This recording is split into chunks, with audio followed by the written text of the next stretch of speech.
Hi everyone, so today I'm going to be showing you how to make this card. Now the die I think was a Spellbinders die, or it came from a magazine, I can't remember.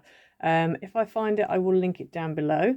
These papers and what I've used inside was a pad that I got from the range quite a while ago, or last year I think it was this one, design pad mix and match. And it's all like mixed. Each design has a foil version as well. So I'm using that. And I'm also using some Hunky Dory Rose Mirri card as well. And then inside you have this lovely shutter thing. I haven't fully finished decorating it yet. I haven't put any little bits and bobs in. But you get the idea of what it looks like inside. And then on the back I've just got a little stamp. And this is actually a Do Crafts one from quite a few years ago. And it's this one here. Yeah, and I don't know if you can still get it or not. You might be able to get it on eBay or Amazon, or I don't know, some craft shop might still have one in. But yeah, so that's that. You can use any stamp obviously. So yeah, so that's the card for today, so let's get into it. Okay, so for this card you're going to need a base card. Let me move my envelope out the way. Bear with. Right, so you're going to need a base card, which is basically a 5x7 card blank. But if you haven't got a 5x7 card blank, you can use a 7x10 piece of card and just score it halfway at 5 inches, and then that will make your 5x7 card blank. So you're going to need one of those, and we're going to deal with that in a minute. Then you're going to need obviously your toppers and whatever. So I've got a little joy thing, and that's the same die that I used before. And I think I got, oh no, everyone keeps, we keep going through as to who made this die, and I can't remember who it is. I think it's a Spellbinders die. I think it's an old Spellbinders die, but I got mine in a magazine, I think. Can't remember anyway. Right, and then we'll go through the pattern pieces in a minute. And then you're going to need a piece for the inner. So the inner piece that is the bit you're going to cut, basically the shutter bit. You probably best off, you can use the same as your base card if you want to, but I decided to go for a matte layer. So the matte layer is going to be my inner piece. You also need 2 matte pieces for the front and the back of your card. So your mattes are 4 3/4 by 6 3/4. You need 2 of them. So I've gone for this Mirri. And then you need 1 pattern piece that's 4.5 by 6.5, and 1 white piece that's 4.5 by 6.5. And these are just going to stick, in fact let's do that now. One's going to stick on the front of your card blank there, and one's going to stick on the back. If you want to stamp a greeting, go ahead and do that now. I'm probably going to stick this on afterwards because I haven't stamped my greeting on yet. So I'm going to go ahead now anyway and stick these on. In fact, I can stick it on, I just need to stamp it after I've stuck it. So I'm going to go ahead now anyway and stick these on.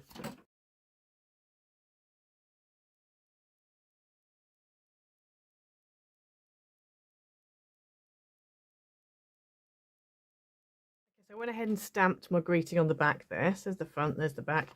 And so this was just a set of stamps from quite a while ago. Create Christmas, Do Crafts, and it's this one. And I'm not sure when this was. The code on the back is PMA 907948. I don't know if they still do them or not, but again, it was from a while ago, that was. So that's that done. So we've done the main body of our card. So we just need to add on the greeting on the front, but I'm going to do that at the end because I think that might be easier. So let's go ahead and do the inner piece, which is where all the action happens. So this piece, as I said before, this is actually a matte piece. So I've used this Mirri again, but I've done all my markings on the back. So I'm going to take you through the markings now. Hopefully you can see my markings.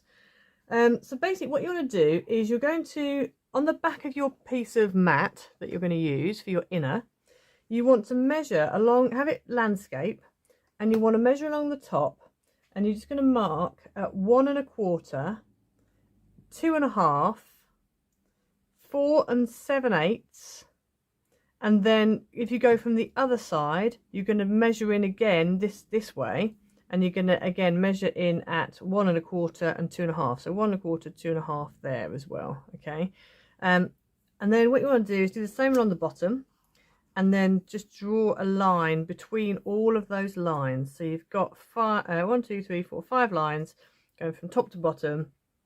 One that is 1 1/4 in, one that's 2 1/2 in, Same here, 1 1/4, 2 1/2, and then the middle one, 4 7/8. Okay, so once you've done that, you're then going to turn it round, and on this side, so if you go along that first line, the 1 1/4 line, you're then going to make a mark at 2 1/4 in from the left in, and 2 1/4 in from the right. So it's basically 2 1/4 and 4 1/2 is what you're measuring at. And you want to do the same at the bottom here, and then connect those lines up. Okay, so once we've done that, we can then bring in our scoreboard. Now, I'm going to score on this wrong side for now, just because I think it might be a bit easier. So what you want to do, oh, let me put my score bit on. So what you want to do is on that first line, that 1 1/4 line, you're not going to score at the top. You're only going to score in between these two lines going the opposite direction. So what I'm going to do is I'm just going to press down, and it'll find the little, you know, groove that applies. So that's that one there. Okay, and you're going to do the same on this one. So this 1 1/4 line in, which is this one here, just press down, find your groove, and score there.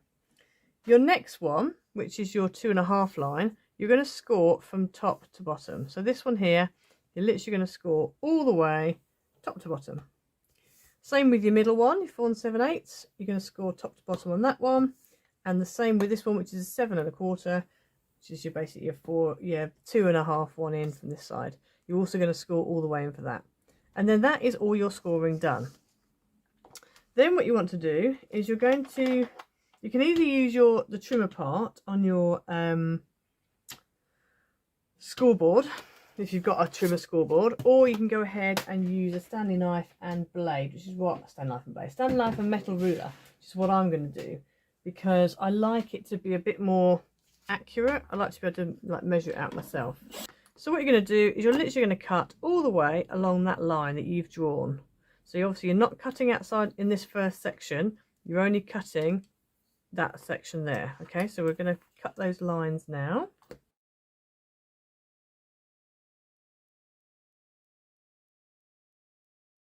Okay, now what we want to do as well, you can just leave it like that if you want to, but I found on my prototype, I'll bring my prototype in here, on my prototype I found that this bit here caught on the top and bottom. So what I've done, if I like flat, I don't know if you can see, I've literally cut it, that was quite big there, but if you look on this one here, I've literally cut it, so there's a tiny little section, so you've got a bit of space there.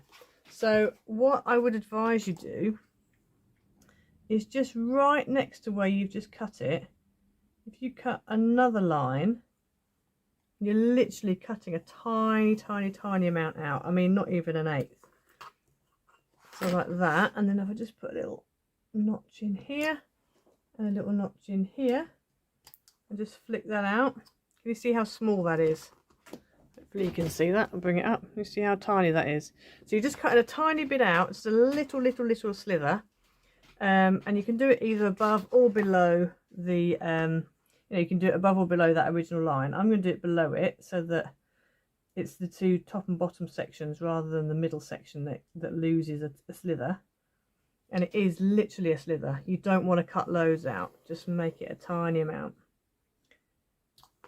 So that's that done, and obviously don't forget to just cut the end pieces. There we go. So you can see how tiny those are. See that slither, real slither. Okay, so then what we're going to do is we're going to turn it over. Now, obviously, because it's Mirri, you probably see my little ring light thing and my camera and all sorts. But anyway, so you can turn it over, and what you're going to do is you're going to fold it. So this first line here is a valley. So it's basically valley, mountain, valley, mountain, valley, going across that middle strip. The top is also valley, mountain, valley, valley, mountain, valley. Okay, so if you just start with your middle bit, just start coaxing it like this. Just give it a little bit of a play. The Mirri, I have to say, is quite good to get to do what you want it to do. Just give it a little bit of a crease. Like this. And the same here.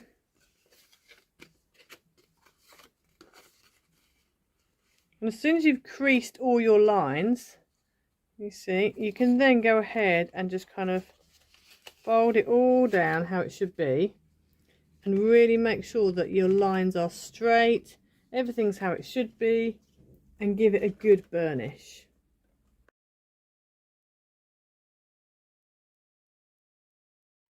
Okay, so you should end up with that. Okay, so next we need to sort out the pattern pieces that are going to go on. So I went for 3 pieces, and I've basically, as you probably saw in my original one, I've put in A, B and C. So A is your 4 corners, and your A pieces I've chosen to be this one, which is the spot. So your A pieces, you need 4 pieces that are 2 1/4 wide by 2 inches high. And I give you the wide and the high just because obviously if you've got a directional pattern, you're going to need to know that. What I would advise you do, first time you do it, if you do it with a non-directional pattern like this, something that could go anyway, it just makes life a lot easier. So these are going to go in these corners here. So 1, 2, 3 and 4. Like that. Okay, so they're going to go there. I think what I'll do is I'll go ahead and I'll stick those down, and then we'll do B and C.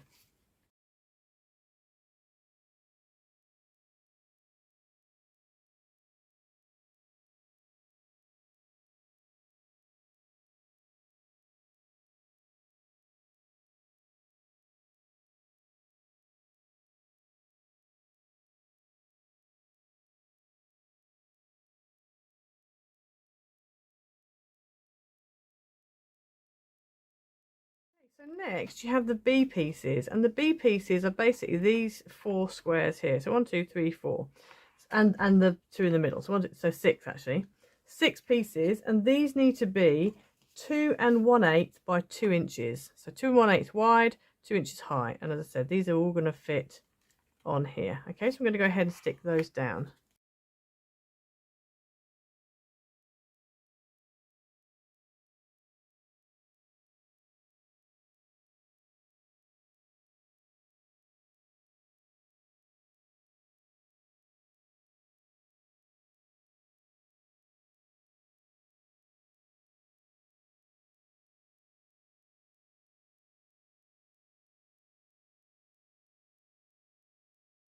Okay, and then last but not least, you've got your C pieces, which are these 4 here, and that's 4 pieces that are 1 inches wide by 2 inches high. So these are just going to go on there. Obviously, you could switch around the way you do it. If you wanted to, you could have, you know, all your A pieces being the 4 corners and maybe the 2 in the middle, or whatever you want to do. But basically, I'm just giving you the sizes so you know what goes where. So I'm going to go ahead now and stick these on.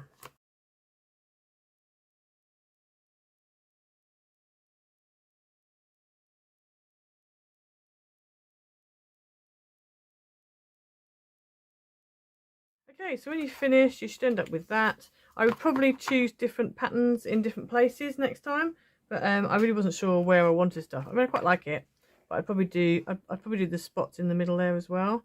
Maybe, I'm not sure. Anyway, you can do what you want with it. It's fine. So now what I want to do is bring in your card blank, and you're going to open it up. So that's the front. Make sure you got the front, and you're going to take your card, fold it all down so it's nicely folded, and then you want to glue all of this section here, obviously not that bit but just this bit here. I would normally use wet glue, however, actually no, let me use wet glue. I say because I got Mirri, I tend not to use it if I'm using Mirri, but I am going to because it's just a bit easier if you use wet glue. So we're going to put some glue all the way around this edge.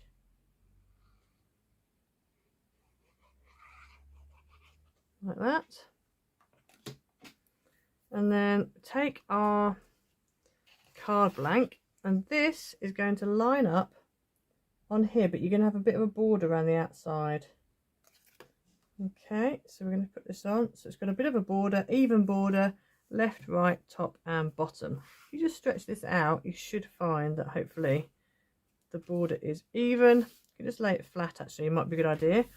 So you know then that's nice and straight along there. It's not off wonky.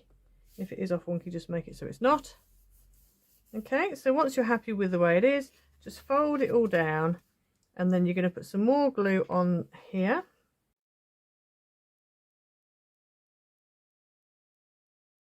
then you're going to fold this down. Now mine's quite bulky, so it's a bit more troublesome. And then we're going to take the back of the card. Oh, hang on. The back of the card, and you're literally going to shut it onto it. Now you can stick it flat if you want to, but I found this way is the better way, just because then you know it's definitely going to fold flat in your envelope. And then if you open it up, you should, yep, nice and straight. So this bit here is nice and straight. And so there is your card, and obviously it stands up nicely. So if you wanted to as well, you could put something on that back section, so this bit here on the inside of your card, but to be honest, you don't really see that much of it. It doesn't bother me, if I'm honest. So there's your card sorted, and then obviously you can add in a little greeting or something in the middle here, whatever you want to do, and then on the back obviously you can write your message. So on the front, I'm just going to add on this joy die cut. I am going to put it on pads, which does mean it, you know, obviously as far as posting concerned, it's a bit more chunky. Depending on what weight you use for your inner card, you want it to be reasonable, the inner card, you're not a bit too flimsy. This one is about a 300, I think, GSM, which is probably, you're pushing it a bit. Because by the time you've put your mats on, and my mats were about 200, I would say, 200 GSM. So by the time you've put everything on, and obviously it's folded up, you have got quite a bit of wodge there. So just be aware of that, and obviously the intended, you know, destination of your card. So I'm going to go ahead now. I'm just going to stick this, die cut down.